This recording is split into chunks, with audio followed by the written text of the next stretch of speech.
There was nothing like it, an experience which began at the commencement of higher human thought, apes discovering an alien structure in their circle.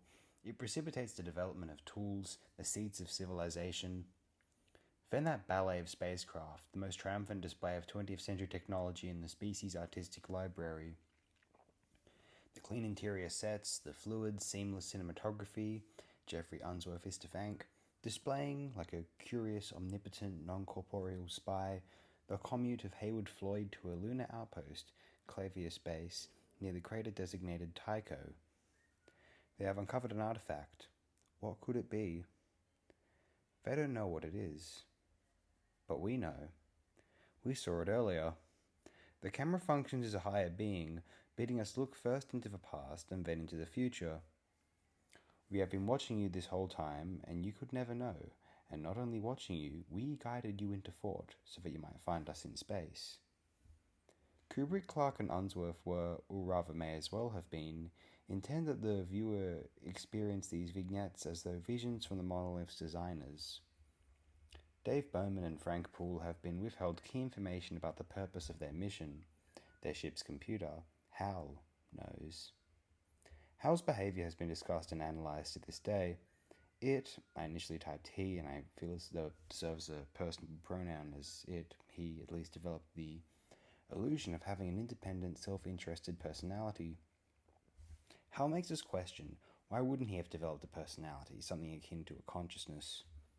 HAL, as a machine, could not ultimately comprehend and carry out, was halted, had malfunctioned in advance of having to, the task of lying to the mission's crew. HAL could not allow for the jeopardizing of the mission, even if it allowed for the jeopardizing of the mission. It deemed itself more important, less expendable than the human crew. Why did HAL feel jeopardized? It made an error, according to Bowman and Poole, and so they were ready to deactivate HAL if it is determined that it had made that error, rather than it being the cause of human fallibility, rather than the error being the cause of human fallibility. I have always suspected that HAL's reporting of the antenna drive's imminent failure was not honest. It seems uncanny, at least, that HAL's discovery of the incoming fault occurred during a rather, or verging on, unnerving, almost emotional conversation, and it is that, with Dave Bowman.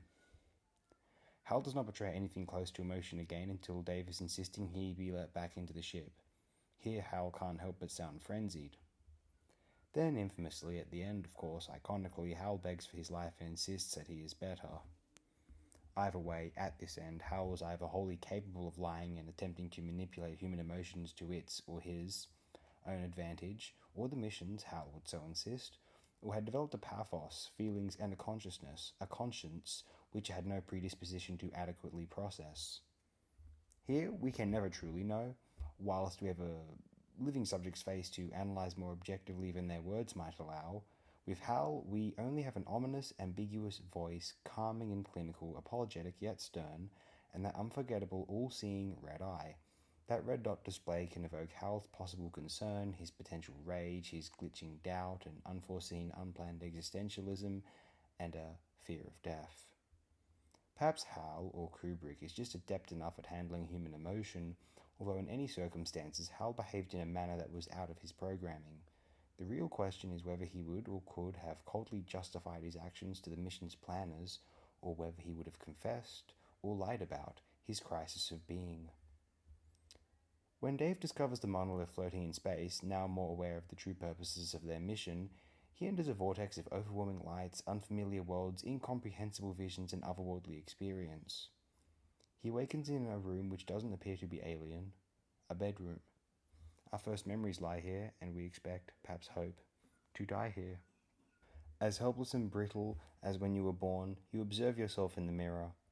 You had once been, now you decay. Can you accept that it is now almost over? When you receive an experience such as this one, Stanley Kubrick and Arthur C. Clarke's 2001 A Space Odyssey, at 12 years old, you feel prepared for the prospective cliches of a familiar life story prematurely transplanted into a projecting prism like something out of Slaughterhouse-Five.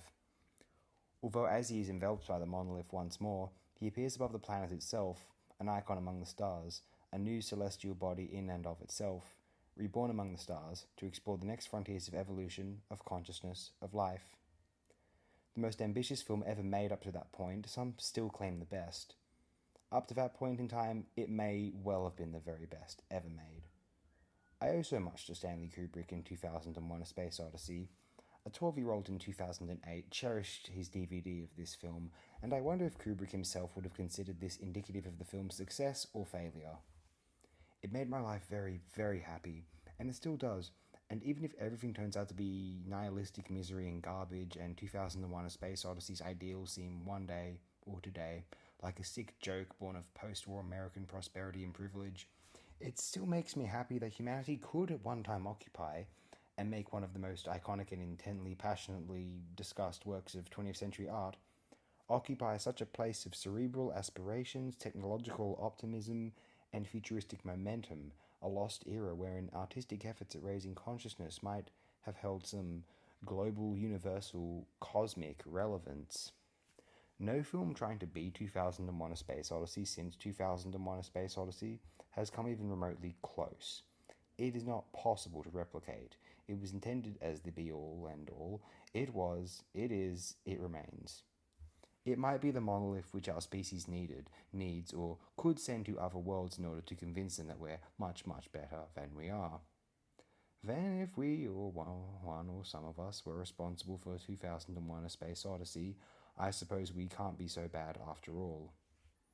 There's hope, at least.